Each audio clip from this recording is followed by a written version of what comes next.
tak latih gitu dadi wali, tapi mukadimah. Kulon itu belum pernah delok. Saya pernah punya kakak wakil bupati, punya teman gubernur, teman gubernur banyak tuh. Kalau delok suwe-suwe ora wani. Mergo kuwatir seneng. Nabi itu pernah, Nabi itu jenenge manusia, pernah lewat gitu. Kemudian tonggo-tonggone Nabi kebetulan pas pulang bawa unta-unta banyak. Itu Nabi melihat mungkin 0, sekian detik. Itu dilori pangeran. La tamuddanna ainaika ila ma matta'na bihi azwajam minhum zahratal hayatid. Jadi misalnya koyo Rogen misalnya dulu wong numpak Alphard pejabat ana sing bukakno. Enak dah nak jadi wong ngono iku. Kalimat itu direkam oleh Allah bahwa Mustafa pernah ngomong enake jadi wong iku numpak Alphard ana sing bukakno. Tapi kan tetap kirim. Sehingga nanti di akhirat kalimat itu direkam misalnya nanti ternyata yang numpak Alphard misalnya nyuwun sewu misalnya yang numpak Alphard tadi tetap di neraka, kamu ya ikut di neraka.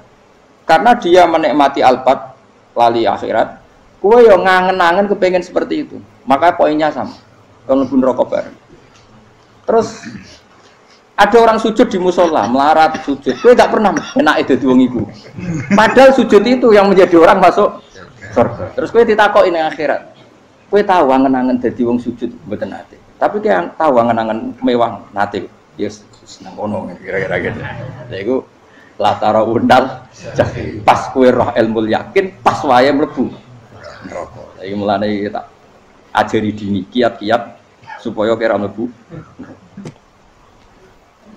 Makanya latih melihat dunia gue juga kesuwen. Misalnya di konco jadi pejabat.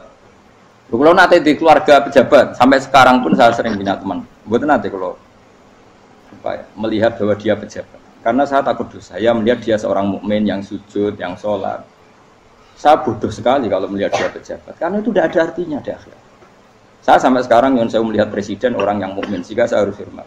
Saya melihat bupati orang yang mukmin, sehingga saya harus hormat. Melihat sampean ini wong sing mukmin, malah gue jalalan barang ini sudah mukmin plus. Jadi rasa tiga kartu pinter gue jalalan. Jalalan gudel bisa gaya bisa. Gudel lu rana mana nih? Oh anu keangger wong bisa maca kitab apa? Gudel. Jos lah. Jadi saya ulang lagi, makanya saya itu nanti kalau sampean alim sudah kayak saya, itu pasti nggak kagum sama sahabat. Sahabat itu, apalagi Rasulullah ya tentu, sahabat dulu aja yang gampang ditiru. Sayyidina Umar ketika ditusuk oleh siapa Abu Lu'lu siapa? Al-Majusi. Abu Lu'lu itu seorang Majusi. Dan Umar itu orang pendendam, dia orang pendendam. Tapi tentu karena dia orang baik, ya pendendamnya hal-hal yang baik. Coba kalau kamu ditusuk orang itu dendam nggak? Kira-kira sebagai manusia kan dendam. Itu tanyanya begini sama yang ya taruh sekarang orang dekatnya. Yang bunuh saya tadi siapa? Itu Abu Lu'lu Al-Majusi, Gulamul Mughirah. Dia budaknya Mughirah. Majusi, iya ya Umar. Dia sudah mau mati. Itu ngendikan gini, sama siapa alteknya? Alhamdulillahilladzi lam yaj'al maniyati biyadi rajulin sajadalaka sajdah yuhajuni biha yaumal qiyamah. Ya Allah, terima kasih sekali ya Allah. Engkau mentakdirkan saya dibunuh oleh orang yang nggak pernah sujud. Kalau saja dia pernah sujud, maka dia berhak menuntut saya dengan sujudnya untuk masuk surga. Artinya gini, kalau dia ditusuk orang yang pernah sujud, misalnya Sayyidina Umar kok ditusuk oleh Ruhin, kemudian Umar masuk Ruhin masuk neraka, aku tetap pedih Gusti. Isowai sujudnya dia menjadikan nggak berhak masuk neraka. Artinya Umar sangat hormatnya pada sujud itu dia nggak berani. Jadi kira-kira kok Umar sujud kue, itu kira-kira rawani maksud anak kue melebu neraka. Piye-piye di kekuatan sujud yang mempotensikan tetap dia masuk surga. Makanya dia seneng, dedamnya kesampaian. Syukurlah anak sing mateni aku ora tau sujud. Jadi tak patut nang neraka langsung gludeng ngene kira-kira gitu. Saking hormatnya ambek sing jenenge sujud. Tapi kita sekarang enggak. Rawang ning musala sujud, ya jeneng wong nganggur. Otak kita ini sudah PKI lah kamu. PKI halus. PKI yang tanpa kartu, paham? Makanya Allah kalau muji sujud, enggak sampean tak latih supaya baca Quran yang benar. Kayak apa Allah bikin Ka'bah? Kayak apa mulianya Ka'bah? Itu dibikin Allah untuk apa? Lil akifina wa sa'atusai warruka'is sujud, dan untuk orang-orang rukuk dan sujud. Ketika Allah menurunkan rezeki di bumi dan di langit, itu perhitungannya Allah masih itu asli. Rabbana liyuqimus sholat. Faj'al afidatan minan nas tahwi ilaihim warzuqhum minas sama. Gusti, ben nak sujud ku kuat. Piye-piye menungso nak ramangan ra kuat. Nak is kuat di tenaga yo ben sujud. Liuqimus sholat. Ketika Allah muji orang baik atau ibunal abidunal hamidunas saihuna satrusé arraqiunas yang rukuk yang sujud. Karena tadi ketika nanti Anda di akhirat kenangan terbaik Anda di dunia itu hanya sujud. Liyane iku coba misalnya kene akhirat terus video disetel sih. Pas kongkoi-kongkoi ini perapatan. Bariku nglamonem disetel. Beda di pegawai negeri. Ngayal gajine sakmene, engko sakmene nggo wayo. Wan terekam kabeh. Oh ora sini-sini wong. Terus tokoh idola sing duwe wae sing tumpakane Alfa di sekretaris saya. Iku mbok neng utakem iku berpuluh-puluh tahun. Dan itu jumlahnya poinnya misalnya 100.000. Bareng idol anu Kanjeng Nabi mau 10%, cuma gayanya mau coba sholawat, tapi sebetulnya agak tahu bayang no ini miskinan, Mbak Amit nih miskinan. Gayanya mau coba sholawat, tapi uteknya orang tahu kepengen melarat koyok. Itu direkam.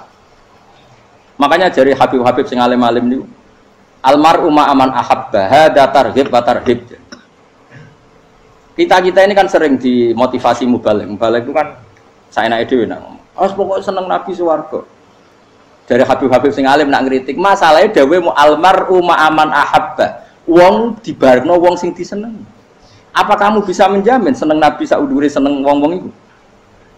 Jangan-jangan kita lebih berkeinginan seperti orang tertentu yang kaya raya, yang terkenal, yang hebat. Meskipun kowe oleh sana muni seneng Kanjeng Nabi. Jangan-jangan status cinta kita terbukti ke orang itu.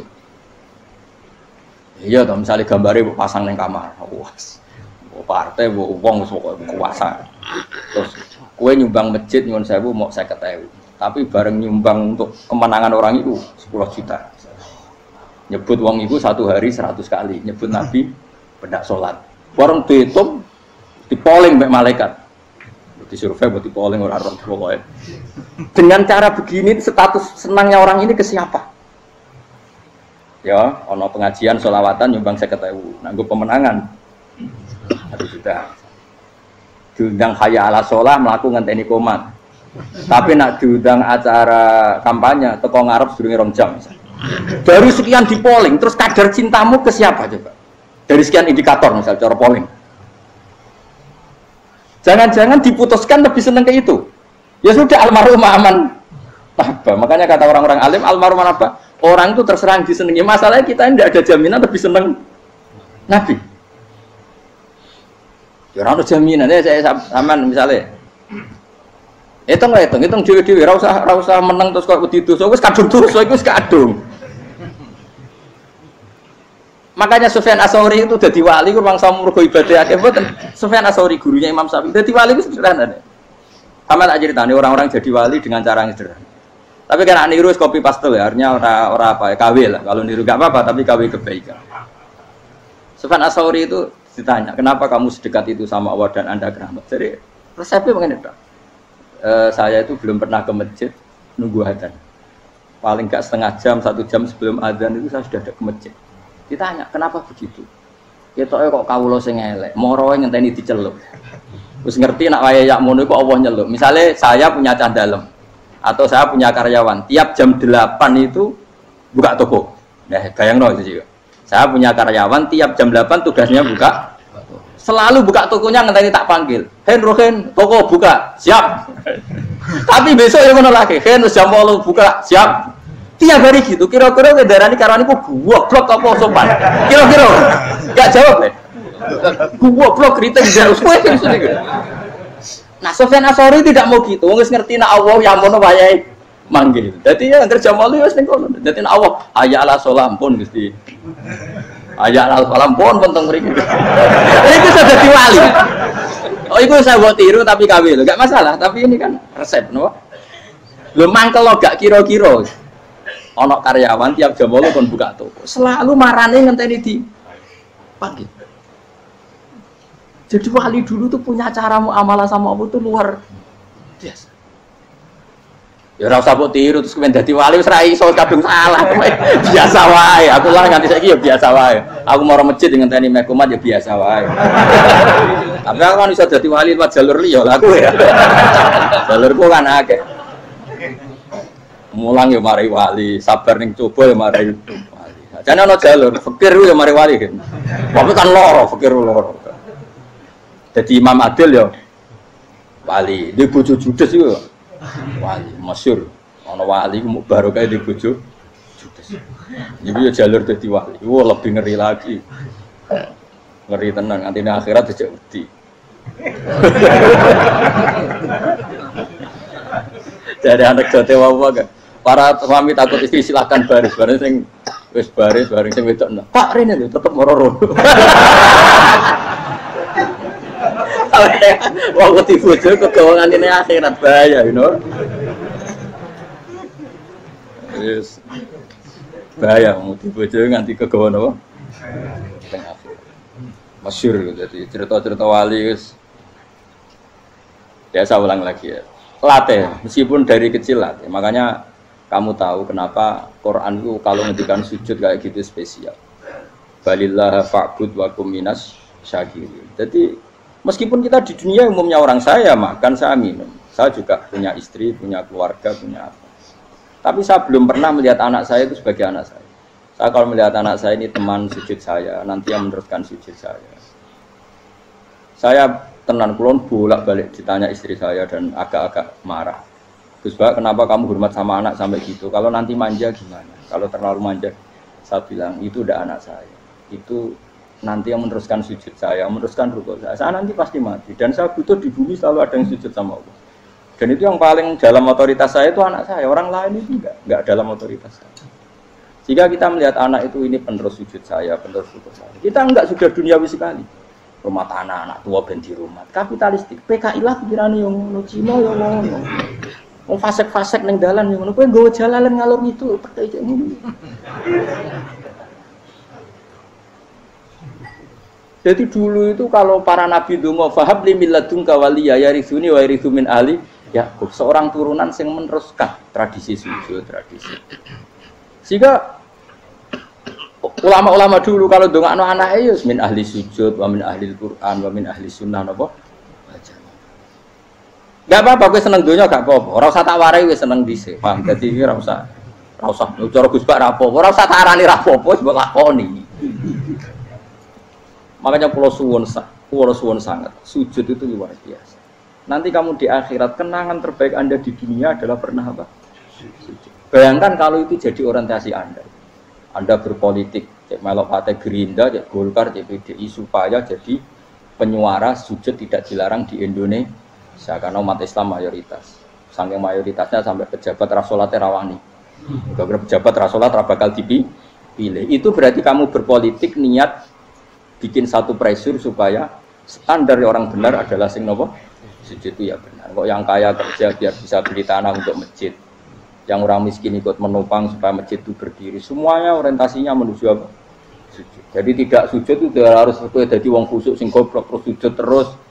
Tahu-tahu negara dikuasai komunis misalnya. Terus akhirnya sujud gila. Termasuk menciptakan satu suasana Islami di negara ini juga berarti menciptakan keberlangsungan sujud. Karena dengan suasana Islami berarti sujud tidak dilarang bahkan dianjurkan dan sebagainya. Ini penting saya katakan karena kalau tidak diingatkan ruwet. Nabi itu pernah punya anak dalam. Anak dalam itu setelah mau boyong terus santri itu ditanya, kamu minta apa sama saya?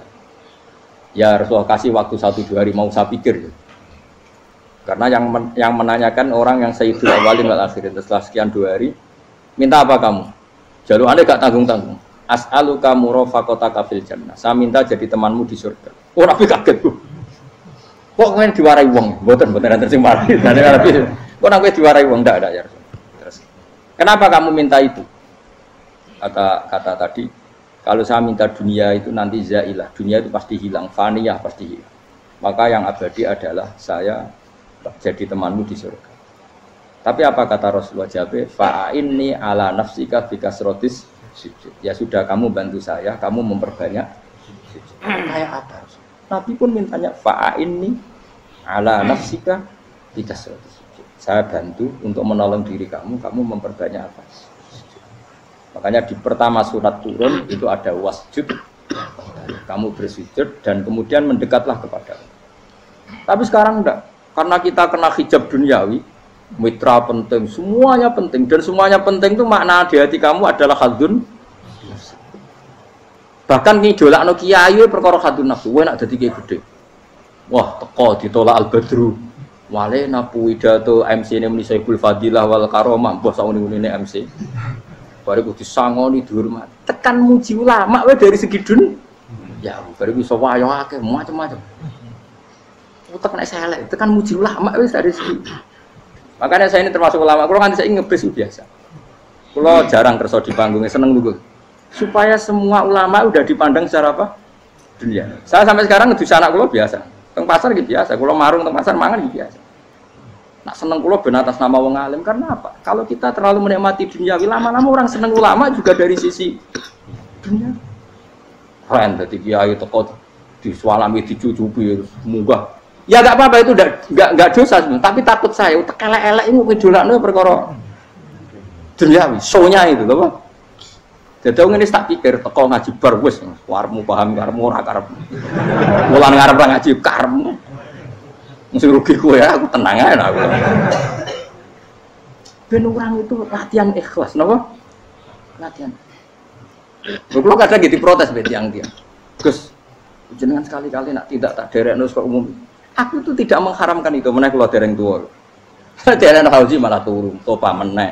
Dalane ra roh dereng kiai malah nyangka topa. Ngurusin tahu tak kon derekno ning kota, tak kon sepeda motor hen terno ning gone Malibu. Dalane ora roh malah yo neraka. Lha kene dalan akhirat ora roh donya ra roh sing lah tak kowe wong ijo urip. Jalan dunia ora roh dalan akhirat ora mbok roh iku apa. Repot. Jadi kenapa saya ndak mau, bukannya menolak. Saya senang kalau kiai-kiai terhormat, senang sekali. Saya senang kalau ada ulama dihormati karena supaya jadi tradisi ulama itu terhormat. Tapi jangan semua ulama mau dihormati. Nanti lama-lama jadi siklus. Tekan mencintai kiai saja karena fasilitas. Gue seneng jadi imam masjid akbar, masjid Istiqlal, imam besar. Seneng mergo kenal presiden, datang dikawal. Seneng jadi sudes, wah keren, sholat ngarepe Ka'bah, teko dikawal askar. Ya kalau seneng karena itu kan berarti menjadi dunia. Itu sirinya kenapa Rasulullah ketika ba'da Fathi Mekah sudah menguasai Mekah, sudah naklukkan Mekah Madinah. Nabi itu satu hari terbiasa. Mau sarapan saja kadang nggak ada yang dimakan. Tanya ya Aisyah, apa saya bisa sarapan? Enggak ya Rasulullah. Ya sudah saya tak puasa. Supaya tetap terkontrol bahwa umatnya mencintai beliau bukan karena kebesaran. Itu Rasul. Itu setelah periode Mekah loh. Jangan kira itu periode Medina. Apa? Itu periode apa? Medina loh. Periode yang setelah Nabi punya segala. Tapi Nabi tetap seperti itu. Kenangannya Aisyah sebagai istrinya apa coba? Dia cantik. Cantik sekali. Aku tahu jajal turun ngarepin Nabi terlentang. Ya Nabi tetap sholat. Nak beliau sujud sikilku tak ingkretno. Nak beliau ngadeg tak lonjoro meneh. Dadi Aisyah wa ana muqtaridotun bene adi turu terlentang. Dadi cara ya sudah terlentang. Wong Nabi nak salat suwi dia tetap salat. Tapi di bojo ayu ora ngrasa salat. Bojo elek ora salat meneh. Bojo elek amen junub meneh wae. Wis ora kena go contoh kasus wis wong kasus. Kowe di bojo ayu prawan turu karepku sida salat ora bos misale lho. Pomene wong jegoten wae tambah over. Mustofa lho kula ora ngenyek jegoten liyane ora sak situ. Mergo nak ngenyek wong akeh dosa, nak ngenyek wong sitok ora. Misale dosa wis tak hitung mau ke sore. Aku ngenyek dosa sitok, mulang ganjarane 10. Cek susuk piro? Cek sarplet orang dagang cek. Cek badi. Iku kan adene ra ikhlas. Ora ikhlas aku yo ora ikhlas ilmuku, malah lara. Malah ngerokok ping 13 sebenarnya. Makanya ini dipikir ya, saya ulang lagi, harus dipikir secara matang-matang bahwa kita tidak boleh terlena oleh kehidupan dunia. Menjadi bodoh kan Anda minum teh, kemudian anak Anda jatuh di pinggir Anda. Paham ya? Nah, sekarang menyangkut mukjizat. Ini masih tentang ayat ini, nanti sampean tahu logikanya. Tak beda, tidak jawab satu-satu aja. Karena iman sarannya harus tahu. Fa'lam itu tak tahu. Fa'lam annahu la ilaha. ketika sekarang telur, saya memberitahu misalnya, Hen, telur ini udah dipitik, cara kowe mungkin tor. Ayo jawab satu-satu. Mungkin kan? Tapi pertanyaannya, saat telur menjadi pitik kemudian mungkin, dan ayam ini bisa terbang, bisa selingkuh, bisa punya anak turun, itu menjadi mungkin itu kan kamu pun tidak ikut menciptakan. Ikut gak kamu menciptakan telur menjadi ayam? Tidak kan? Kan di luar kudrah kamu, di luar kemampuan kamu. Tapi kamu bilang itu mungkin. Ada unta yang buting, yang sudah hamil sudah. Kamu bilang, nanti unta ini mau punya anak. Dan anaknya nanti bisa jalan seperti induknya. Kamu katakan apa? Mungkin. Tapi saat Anda katakan mungkin, Anda ikut menciptakan enggak? Enggak kan? Tetap itu kudrahnya Allah. Tetap itu. Maka para nabi itu tidak tahu bedanya antara unta yang keluar dari indukannya dan keluar dari batu.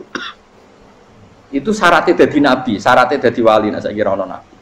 Makanya Nabi Soleh ditakoki, bukti nak kudrahe pangeran ubi. Lah kamu minta apa, kata Nabi Soleh? Silahkan ada unta keluar dari batu itu. Nabi Soleh bisa. Ya tenan terus unta keluar dari batu. Terus kaumnya gawok. Wah kok hebat tenan unta metu kok batu. Jare Nabi Soleh, ya padha karo unta lahir kok indukane. Bedane apa? Ya beda. Lah bedane apa? Metu kok watu kok ya ora melok gawe. Metu kok indukane ya kowe ora melok gawe. Bedane apa? Tapi tak temu kena hijab, ngono niku ana bedane. Cara nabi-nabi ora roh bedane. Lah kula termasuk warasatul anbiya ya ora roh bedane cara. Waras utek kula niku waras. Lho lha yo misale kowe cara iman seperti itu yakin dadi wali. Wes amatir lah, wali swasta lah. Pokoknya wis dadi wali. Jadi manusia itu lucu, sesuatu yang dia pun tidak bisa, itu sok bedakno. Kalau telur menjadi ayam mungkin. Sapi keluar dari indukan mungkin, biji padi menjadi padi besar mungkin, tapi nak watu kok jadi biji padi mukhal. Lo saat yang dikatakan mungkin itu apakah manusia ikut memberi? Tidak kan? Ikut menciptakan? Harusnya kan tetap bilang, yo aku menyaksikan itu karena ada kekuatan X yang menciptakan itu. Harusnya dia kalau mau konsisten kan, saya tidak bisa menciptakan telur jadi ayam, tapi ada kekuatan lain yang menciptakan. Dan saya tidak bisa. Jadi telur keluar dari ayam ya kita tidak bisa menciptakan. Sapi keluar dari indukan ya kita tidak bisa menciptakan. Termasuk untanya Nabi Soleh yang keluar dari batu besar kita. Makanya semua Nabi itu tidak tahu bedanya. Itu bedanya Nabi sama enggak Nabi. Makanya Nabi itu tenang ya, masyhur. Ketika perang Khandaq, Nabi itu kelaparan. Kemudian Jabir datang, ya Rasulullah, istri saya menyiapkan makanan untuk orang 6. Karena kambingnya hanya kecil. Maka hanya orang 6 saja yang kau boleh datang ke situ. Tapi Rasulullah dengan santainya, ya ahlal Khandaq. Padahal yang ngeduk Khandaq itu sekitar 3.000, ya ahlal Khandaq. Halumu ilayya, ayo ke Jabir. Karena Jabir sona atau amat, bikin makanan untuk kalian. Itu 3.000 orang. Wah Jabir dimaki-maki sama, sudah bilang untuk orang 6 Nabi, ya apa-apaan orang banyak. Itu mesti tidak cukup, kita mana. Nabi santai. Bilang ke istri kamu, Jabir jangan buka makanan itu kecuali saya. Ya, makanya Nabi matur pengiran. Gusti ini cukupkan untuk orang banyak. Sama Allah di ACC ya terus cukup. Karena bagi Nabi, Nabi tahu betul. Sekarang ketika beras menjadi beras, apa dalam kudrah kamu, dalam kemampuan kamu? Enggak kan? Ketika sistem tubuh kita makan kemudian jadi kenyang, apa dalam kemampuan kamu? Kue muni mangan maknane sego bolebokno mulut, terus kue darani punya kemampuan makan. Apa setelah itu kamu mengendalikan sistem saraf kita, sistem urat kita? Enggak kan? Jadi Nabi ora roh bedane, justru itu jadi Nabi. Karena dia nggak pernah terjebak, Nabi nggak pernah terjebak oleh yang dili. Makanya cara pangeran wa ma min dabatin fil ardi wala ta'iri yatiru bi janahihi illa umamun amsalukum. Ketika orang kafir minta bukti kudrahe Allah iku apa? Kayaknya Nabi itu didono manuk. Lah manuk terbang bukti kudrahe Allah. Ya biasa mat manuk terbang, wis suwe nak manuk terbang. Bukti kudrahe ning ndi? Iku tekek wis emper. Lha bukti kudrahe ya kowe ora iso gawe kan? Tapi maksudnya wong kafir bukti kudrahe pangeran ku gawe unta kok watu. Lah bedane apa mau hale unta kok watu ambek kok indukane? Bedane apa jajan? Wong ibuke unta ya ngrasa gawe. Apa ibuke unta bisa menciptakan anakan unta? Kan tidak bisa juga. Manusia juga ada. Jadi itu wis cukup dadi kudrahe. Tapi manusia angger barang sering terjadi darani mungkin. Maknanya mungkin, dekne yang menentukan mungkin atau tidak. Padahal zaman mungkin pun dia ada ikut menciptakan. Ini lagi. Makanya itu kenapa Allah akhirnya bikin mukjizat supaya orang itu ingat kedahsyatan kudrohe Allah. Sebetulnya mukjizat itu tidak penting. Maksudnya tidak penting tadi untuk iman sebetulnya tidak perlu mukjizat. Makanya ketika Rasulullah SAW ingin nuruti mukjizat yang diminta orang kafir, Allah malah ngelingno inna fi khalqis samawati wal ardi wakhtilafil laili wan nar. Sajane ana langit, bumi, ada lautan, ada apa sudah bukti kudrohe. Nah sekarang mukjizat kok ngenteni unta keluar dari apa tadi? Batu, ngenteni Nabi Soleh. Lautan merah di sebelah tongkatnya Nabi Musa terus terbelah. Itu dari mukjizat. Kalau itu maknanya mukjizat karena manusia tidak mampu, apa manusia mampu bikin lautan? Kan tidak mampu juga. Kenapa itu tidak dikatakan mukjizat? Lagi-lagi karena wis kena mataul huruf. Paham jelas ya? Makanya kata Allah, saiki wong ora percaya hari kebangkitan. Alasannya masa manusia jadi tanah menjadi manusia? Memangnya manusia yang sekarang hidup itu dari apa coba? Sengkit nado melok pilek, pilpres, melok dukung mendukung itu memangnya dari apa coba? Dari tanah kan? Mestinya hari kebangkitan sejati ya sekarang ini orang-orang dari tanah sekarang berkeliaran ini harus go jalalan ngalor ngidul maknani. Itu yo kok lemah. Kemudian setelah jadi tanah, mati, orang engkar. Wah ini nggak mungkin jadi manusia lagi. Padahal zaman sekarang jadi manusia itu karena kudrohnya manusia apa karena Allah? Karena Allah. Dan manusia sekarang dari tanah apa enggak? Dari tanah. Harusnya ya berpikir seperti itu. Kalau kudrohnya Allah bisa menjadikan manusia sebanyak ini dari tanah, tentu Allah tetap mampu nanti setelah jadi tanah menjadi manusia. Itu malah kula nu wedi urip nggih wedi tenan. Karena tadi dari hidup menjadi tidak tahu. Annasun wa idza matu tidak tahu. Kita semua punya tidur setelah mati baru bangun. Karena baru tersadar. Makanya analogi itu penting, kias itu penting. Ya saya beri contoh berkali-kali saya menyontohkan. Sampean tak warai hujah ulama. Nanti pasti sampean taslim itu pasti nyerah. Kalau kamu disebut jeleknya oleh orang lain, kamu mangkel nggak? Mangkel kan? Itu Imam Ghazali gini, kamu tak kasih resep supaya kalau ada orang mengingatkan kejelekan kamu itu tidak mangkel. Apa itu resepnya? Misalnya gini, di baju saya ini, inna fi thawbika akroban wa hayatan. Di baju kamu itu ada kalajengking yang berbisa atau ada ular yang berbisa. Ada orang mengingatkan itu. Kamu terima kasih apa enggak? Terima kasih. Karena ada sesuatu yang bahaya di diri kamu, diingatkan, dan karena diingatkan itu Anda terus bisa menghilangkan sesuatu yang bahaya tadi. Sekarang kamu punya sifat hasud, sifat dengki, sifat riya, sifat-sifat yang buruk. Itu sesuatu yang mencelakakan kamu di akhirat.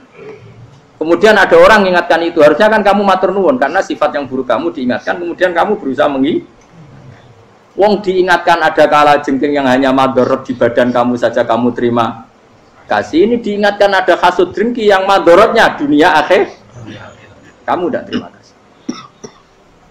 Jadi itu ulama dulu. Jadi kalau bikin hujah itu gampang sekali. Jika ulama dulu kalau berdebat kemudian diingatkan temannya, kalau dia salah misalnya, itu ya tenang saja. Karena mereka cukup punya akal, punya analogi untuk nganggap itu biasa. Kayak diingatkan ada kalajengking di tubuh kamu. Kamu matur nuwun nggak sama ingatkan? Tadi saya ngaji sore, ngaji di sini cerita. Kila itu Imam Ahmad. Itu mudah mereka iman sama Allah dan Rasul. Maka yu'minu billahi wal yaumil akhir falyukrim apa? Jaru. Kalau kamu iman sama Allah dan Rasul maka muliakan tetangga. Itu ada seorang ulama dipanggil tetangganya, ayo ke rumah saya. Setelah sampai, dah pulang saya tidak jadi butuh. Sampai di rumahnya dipanggil lagi. Ke situ lagi, dah pulang lagi saya sampai 3 kali. Itu si ulamanya senyum-senyum santai. Ketika pemuda tadi insaf dan minta maaf, kenapa Pak Ulama kamu kok tenang saja? Jawabannya enggak. Kata Rasulullah, saya disuruh hormat tetangga. Saya senang sekali bisa melakukan perintah Rasulullah. Jadi saya nurut kamu itu tidak ada urusannya dengan kamu karena perintahnya Rasulullah. Nangis pemuda tadi. Kalau kita kan enggak, gengsi dong, giambar. Ini kan kita gayanya mulai sunnah Rasul tapi uteknya uji hadun nafsi. Nah kalau kamu sudah gitu, tak daftar udah wali, mbok KPU-nya oleh nyetujui mbok kapan roh nanti. Daftar. Saya ulang lagi, jadi kamu harus terbiasa dengan kias yang diajarkan Quran ya. Jadi ketika bibijian jadi pohon besar, itu pun kamu katakan mungkin. Padahal ketika kamu katakan mungkin, kamu pun tidak ikut menumbuhkan bibijian jadi pohon asam yang besar. Itu menunjukkan kudrohnya Allah. Artinya sebetulnya kamu hidup semuanya itu hanya menyaksikan kudrohnya Allah tanpa kamu memberi kontribusi. Kenapa kamu yang menentukan mau hal dan tidak mau hal? Harusnya mau taslim menyerahkan diri nak kabeh mau nyekseni kekuasaane Allah. Itu sing dimaksud Quran apa ya tanazzalul amru bainahunna lita'lamu annallaha ala kulli syai'in qadir wa annallaha qad ahata bi kulli syai'in ilma. Alam raya dibikin variasi kayak gini mau tujuannya Allah supaya kalian menyaksikan kemampuannya.